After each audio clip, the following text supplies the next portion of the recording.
Alors Aurélie, quand on arrive chez le vétérinaire, on arrive d'abord dans la salle d'attente. Oui. Hein? Et donc, comment est-ce que un propriétaire, est-ce qu'on souhaiterait qu'il se comporte dès qu'il rentre, dès qu'il franchit la porte? Mais tout d'abord, on dit bonjour quand on est le vétérinaire, c'est important, ça change vraiment la dynamique. Et puis ensuite, on fait attention avec son animal, d'accord? On tient son chien en laisse parce qu'on ne sait pas ce qu'il y aura dans la clinique. Si on a un petit chien très gentil qui peut se balader sans laisse, rien ne vous dit qu'il n'y aura pas dans la salle d'attente un grand chien en laisse pouvant être agressif avec votre chien, donc c'est une manière de le protéger aussi. Tenez votre chien en laisse. Le chat, dans son bac de transport. C'est très important aussi qu'il ne se balade pas partout. Vous venez avec un oiseau par exemple, idem, dans sa cage. Parfois, la plus petite peur peut faire fuir votre animal. Il peut se passer des accidents et malheureusement, on le voit un peu trop souvent. D'accord ? Ouais. Donc faites attention, c'est un respect mutuel. D'accord ? Également, imaginons, Médor fait son petit pipi, ça peut arriver, c'est pas un souci, mais dites-le, ou éventuellement demandez de quoi nettoyer, ça c'est vraiment un respect des installations, ne fût-ce que le dire, c'est très important. Ce qui est aussi important et ce qu'on a de plus en plus souvent, ce sont des gens qui ne sont pas à temps à leur rendez-vous. Essayez, si vous ne pouvez pas être à temps, prévenez votre vétérinaire, il pourra s'adapter et peut-être adapter aussi ses consultations suivantes pour ne pas qu'il accumule un retard sur la journée si tout le monde est en retard. Tout à fait. Et donc, parce que le vétérinaire, on ne sait pas, mais voilà, c'est quelqu'un qui a de nombreuses consultations sur une journée.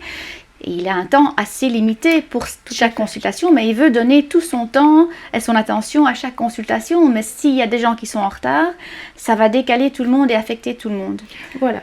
Exactement, c'est très important qu'on prenne le temps de voir votre animal, de pouvoir faire un examen complet, de vous poser toutes les questions qui nous passent par la tête, parce que, comme on l'a déjà dit plusieurs fois, c'est ça qui nous permet de faire un diagnostic. Si vous venez un quart d'heure en retard, ça va réduire le temps qu'on a à vous consacrer ou qu'on aura à consacrer aux personnes suivantes, et donc c'est vraiment important, ne fût-ce que pour qu'on prenne le temps nécessaire à chaque animal et chaque patient individuellement, que les gens soient à l'heure ou qu'ils préviennent qu'on puisse s'adapter. Oui, absolument.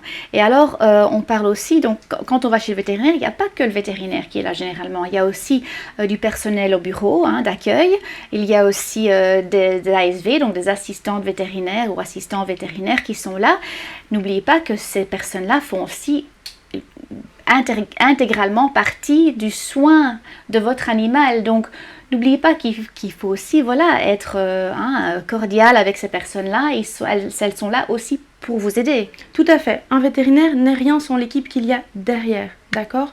Une assistante va faire tellement de travail derrière que sans elle, le vétérinaire ne pourrait pas vous consacrer autant de temps. D'accord ? Respectez-les. Comme votre vétérinaire les respectera aussi. C'est vraiment quelque chose d'important.